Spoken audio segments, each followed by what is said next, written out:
Sa bawat dilim, may kwentong nag-aabang. Mga karanasang totoo man o hindi, hatid ay aral, takot at misteryo.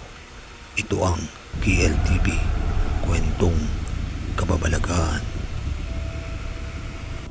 Sa dulo ng bayan ng Tayabas, may isang lumang baol na nakatago sa loob ng isang abandonadong kapilya. Matagal na itong pinagbabawalan ng mga matatanda na lapitan. Ayon sa kanilang kwento, hindi raw iyon karaniwang baol. Ginagamit daw iyon noong unang panahon para sa mga nawala na hindi nabigyan ng maayos at banal na libing. Si Naldo, isang binatang walang takot at mahilig sa mga kwentong kababalaghan, ay hindi naniniwala sa mga babala.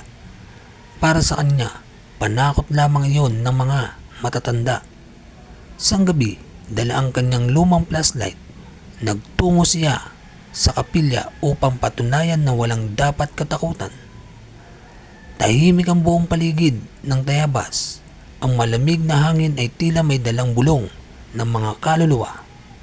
Sa gitna ng kapilya, nandoon ang lumang baol, itim, kupas at may uka na parang bakas ng mga kamay na pilit kumakawala. Nang lapitan ni Naldo ang baol, bigla niyang narinig ang mahihinang katok mula sa loob. Tuk, tuk, tuk. Nanlamig ang kanyang batok, ngunit nanaig ang kanyang kuryosidad. Dahan-dahan niyang binuksan ang takip ng baol. Sa loob, wala siyang nakitang kakaiba, kundi isang salamin. At sa salamin nakita niya ang sarili. Ngunit ang refleksyon ay nakangiti habang siya ay nanginginig sa takot. Biglang nagsalita ang refleksyon, "Hindi kami pinakinggan, hindi kami pinarangalan, nakalimutan kami." Biglang nagsara ang baol ng kusa, umalingaw-ngaw ang mga iyak at daing sa loob ng kapilya. Pilit tumakbo palabas si Naldo, ngunit tila humahaba ang daan at ang dilim ay unti-unting lumalamon sa kanya. Kinabukasan, natagpuan ng mga taga-Tayabas ang kapilya na bukas ang pinto. Sa gitna nito, ang lumang baol ay may bagong pangalang nakaukit, Naldo.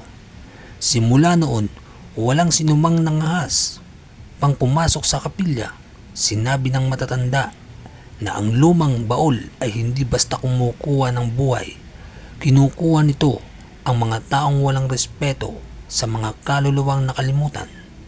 Ang aral ng kwento, ang mga lugar na may kasaysayan ay hindi dapat hamunin. Ang paggalang sa mga yumao ay paggalang din sa sariling buhay.